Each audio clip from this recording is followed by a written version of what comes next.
Yavalata Deonangai Dalata and a radio Bulandovata. Veitoko ni Lincoln Heritage Life Insurance na kaman ni Life Insurance kang nitikan na kaiviti Amerika. Bilang sa boleh turun kena maram madar bukan orang lewa bagai bidi binang tak cukup bitokan ada kabin bingkar bidi dah. So binak dan vital lotak talaman dan non tembula dan ngono serganggo dan vital lotak ada type 2 diabetes. Dah kila nama tin suka lebu tu nak kena bima tanggali kan tahu bidi binak di sultan langona me da vital lotak yang dua na mati kasa vito besar cukup bagai lebu ambil cukup weekend tu ni toke na ngonongo. Ano ba tan lotak matanga weekend ta? Na ngonta eso era tudo juga sa tubi ko na matin suka mo sa kuning unu suka siya na ngonta ngan repa talaga na bi matanggali na suka meron ni sulebi kanta na kuko siya na energy menda raw ni na ya pala tukin ya na ngon sa lilibu tukin na suka ya ngonta rabi wa kitu bat kinan rasa siya nganyo ya pala tabagal lebu na kaya ngasan ya do may kinna o sana ba kilamay ni raw ni sa libu na suka ya ngomni balai tanaka don me vaka mai chico le bona kira ngoni salan tanto kila binaka gini sali mo di tunga suka yang ngonta sa seka ni apa bala seka ni tombale membunuh tak ka baya sa bi wakin nra patekin suka da kila binaka sar di yang ngonta Endon kan tentu kila binaka urando satu bir namat ini suka saran do lebu ki zulanga na insulin me ngoletale ni ngonra seme durubali ustalamandani na hormone go na insulin na ngomu meron nile binakatal chuki na bingarabi ni ngom iya na duri tanam mati ni suka ko yang pakai mati bakan tu membulu sarto ko le urtu kuna talanga ya saba ka ngau sakili yang ana dong membulu na mati ni suka baleta endira di ngunu pana kena weni mati na bikatu do sarpo ko ya sandre saranga men do reverse taki na mati ni suka lijina ni rani bisa utakan na numu daite ya rutu kuna puni wa ya satur talento na ngunong pala ke mambali bikin tar ni ya kabindak ni kuni sember ndor li test takat sun ndor suka ndor nrana ka ya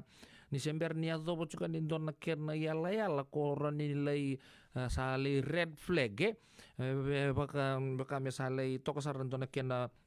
elal pagarer bakisar binak mo sa tiga mo sa enra baga nakau kani ai sar osar na kakana sali bukin na uro eso do na numuchi ko me sakani tu kana kakana ko baka suka me baka suka chiko me nangaile to biriki na matin suka senga le buta lebih mata gali kakana ko de wiri takla bango gali hitte kian tama indo sar ngango na keta ndo kana kakana uro kana puaka za bosucha ko sargaya ko ndo bagabu na mai son mata gali kakana boya ini kuwa na type 2 diabetes kenapa masalah apa lang itu di panggo that is when your body doesn't make enough insulin doesn't use insulin well or both kembali kau sabar kita kaya na suka di salah tu ni ngonta ko me le baka yang tagi cukup baka me baka pure kuku cukup bikin tu nonta energy minta ni ya pada tu cukup kita na ngonta ya ke baka sasengan ni baka yang tagi if it is not used by your body for energy naka ko sing tutunga misal ko lip o ko ya nakasanggetak ko sa baka taltun don na store nano ngonta sangge store ta tuki na sukong go ini punna tabe store ta kinengonta nonta nra kemal suka ya salitunga nonta nra ko ya ko do baga puna tuki na high blood sugar leba puna tumbunin nra na kabaya high blood sugar baka talaki na hypertension na bikatu to ko sara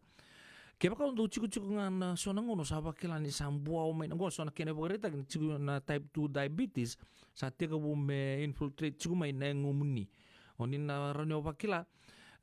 liu sando revina kaya kau saba kila ciku ngono ngono kau revang kau saba kaya mbuawa na numurai balai itu di bang over time na type 2 diabetes will eventually hurt your eyes na numurai na matamu na numu kidneys eli busa feel chuno na kidney nangono ko so en gay ritanga di pangko nangon sa te ko bubuti may na panra na lingan right so ka ni liver so talanga ede busar nga kina na kidney vakatalaki na nonta nervous system sarangau kent vakatalaki na nonta uto kina blood vessel ni tabutan ya sapo pole kan ikatotok nga tarayan ni oya na matingo na matini suka rua kan dasa kilacu kena ngono go ya lebu tunda kena ka ngoni salar no ona testa katuki dan no menimbula tu na A1C test raun yang ngole ngai bolimbula ola ki lura itu ki dan bengo dan ngon sangole itu kina saron nangai apa taro matanga bi puni waina atau suci na kakan na ya da gerita o kentango na engonta design ta kini na engonta pakatunga na uir na manu ya boy bardo kana doe na nonta system ya paya siya ni design tagi may mentasakana leoni manu tunga ndare ni tugu ni bango nakakanang mo sa kanya tu bagaliw meron ni regular takabe nakatuna nomu ni nasuka yang on takena function todo ko o yana kanakanan raunga wata kena buwan ni kau wata kena mondo ya palata nengom pole kan mati kete ngai tugu ni mo ya palata cunga nengom kembalo kentaru kebakan daru sana ntambe tunga daru kana tu na lebu nangona ya sana daru sureta sarcunga nabi ka to dongo nakena kerua telang una bela pitaka pikenta keba ko sare telang ni sabaka sa nanke mumbi sa cukup sarang ni take ya bina telang mo sanli test gimana tambah lete tuguni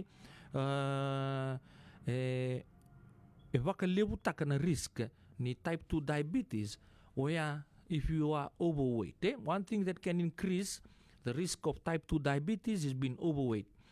It can lead to your body having a harder time using the insulin it makes. Because it has trouble using sugar in the blood. Don chikin yang on pancreas tugo din yo ko sarang ko do the kapamay na insulin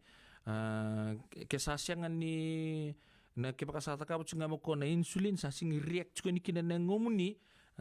asar na kasan na pagabunod ko na totolo sar ni mati ni suka kebaka o sa overweight chiko do ka binaka talaga may chuk ngai bale do na scale on buto nga kina on gai taka pato chuka na kemu balabu wata kina kemumbi na nomu na bingo nai ke ko sari tangan ni sabe sibi balai binaka sar mesali test tagi raw nomu ni sukumpaten do wado naka do ba dir lolo man indare da din do na kanta tegabungan mana musu ni abo go na kena sangai chunga ni sa tegabukan yan nangumu na suka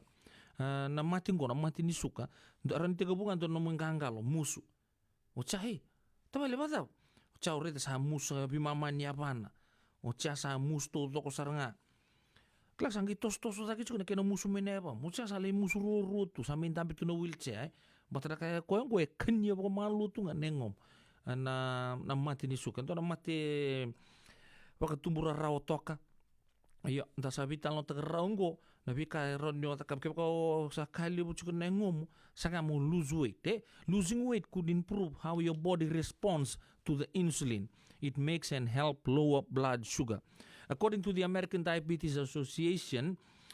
sometimes losing just 5% to 7% of your body weight is enough to improve diabetes control. For someone who weighs 200 pounds, this is a weight loss of just 10 to 15 pounds. Yan VK, atau barita ka chuke mapali, doon nakatal nga, kaya ko sa 30 chuke kemuni na type 2 diabetes, kemenrobot kemenrobot ni wai, raun yon rota kata doon treatment plan, doon na kinangon sala, na sangay chuke na mena regular takatun na matini suka sa chingor bi kemuni do sara ko barita ka niliw eating healthy I'm sorry bakatalan na exercising more kabakatalan na nomunin na ngunubo nga na nomuni diabetes medication o sa barita ka uchi ndo weekend sa lori wana matini suka sana mbobaya au singka na singraw sana mbobaya menanggayali raw may nanomon nimbula kaya mambali doang anak ka benta sana takapa ko kaya kasi berito bika ito sila mati ni suka nda sa kanya man nga nakaka ng bulong-bula Daya pola tu cukup kali pada ngon. Tanggo sing ndona kene ulum pale weekend dan tata tu dari dir nanggas. Ren ndona puno gor tu kin ndona treadmill se asa ni pale matanga o ntaranga no muni canvas di tumpale wabu ki tul 10 minit matanga ren tu kuna no buni wai. Asa me ya papal na ngomu me roni lako tani mai na vi ke windan me roni buno tagi mai tumba. And ngon nai. These changes may help you reach a healthier blood sugar level and weight. Ya indua. Yan vital no nga ukpamputin na raw sar bikenta ene ka binang di kuwa matai bikenta ro satu bikenta ro chuko na mati ni suka sate ko bulu rei chuko so na ket na ibaka ta kila na ngunongo na kanga mo ni sanata ka ba masa dang garun na saranga na kanta ta kania en ngona ka bakatal nga kina na non ta pala ta bagali bu na ngonta na mo ta na kina ngona ka ronyo na talno patakina no muni buni wai en ndo na ngoni sala ndona plan men taka chukina en ngona mongole chuko bibuni wai role vital no pag liusar en ngona lebu gay do tubir nga matin suka sa bakar lago batanga men depression tumbong ame kinan rana katutok siyang ndona kar do tuko buni wai ni tubi kan matin suka always be positive zakaba tungan nakau nanuma me bakau sabagari taka chungo kania chuko nakakana mbulambula ngomu ya papalo chuko baka lebu ngunu wai mode na kena ngona ya na ndona ngoni sala na regulate taka tuang kina na nomuni sugar level na ving ngona to kasar ya weekend to sember ni to weekend to chuko na mati ni suka sen na diabetes 2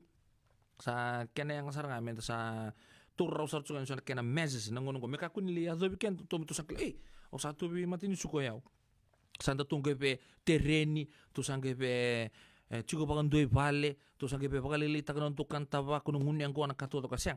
tu sembula pinakasar chunga tu pinakata kemi tu siapa ka torrawa na bisau kina no tu lifestyle ya na bingo no pambuto ni kento libo na ngon ta sang ndesen gito ngamay na ngon tesen ngon sa ato may napasa nga bulu 5 sabi penta pang kasing kasya talen di bali po da sa dami chungan tan drive wala ko may vale da sa may kana junk food tunga da sangay patunga pango ni racungan na leo tu sangay bebe parta kacukan ni birto ni kento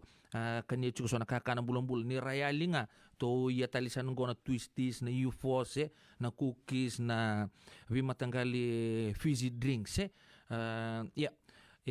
situ ya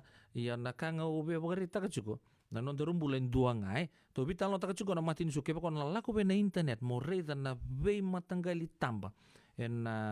non rasa na wekante tubir na matini suka na matini suka no rani rita nga dona wekanto rita nga na matana sabi bien romo mai sabi bien lutu teni loma ni bosa mantanga katudo ko takap saba kayambe mai na ririn yang ngomu na katudo ko ya elo benakasar tutur na ibakasal ibuni wai na ngonongo raw sar kento bital lo chungo na matini suka ni sember ni tobiko da ka waron na bisa unong reda na kiemu no mu diet wa ba reta ka chugo don italo rongot ni don turanga anto don ta ka tu kana kanta ba ko kato to kali matin suka sa dur sa kas tu bolimbula sa artong ke kota na to na wekana so na bi matanggali na waye na way sa ngai pa ngo kwa wa sa tu parta ka uchingo oyau kemdo na ngone kota lindo na way me ko may be mo sa may ngunumbutu nga oke tuika mafango ita nangono asambulu binakasar tunga kina mo ang ngunumbutu ngo sa ontabo sar tunga ndabun timat sanggo ka mo sa kotel do na we ngunu ba mo sa ngunu sar tunga nambu kendo rubio kan lamani ndoro sembulu binakasar tunga ngo keba kami ndoro ngunumbu ndoro ngunuwai baga lebusar ndoro kanya nakakan raw mekakun tu sa yato ni sa kami bikin tu na matin suka tunggu beta ka na bisau tu se bisau raunggo sa bagarita ka raw bikin tu na wasi ni ngununggo na ya balata ndio nang kita lata na radio bola dua bata ya nan tu program na ka binang di kunto bagan 2 tali to bobo di binang kin Lincoln Heritage Life Insurance na bugun to bito kuni chugo bikenda na wasi ni ngunung ya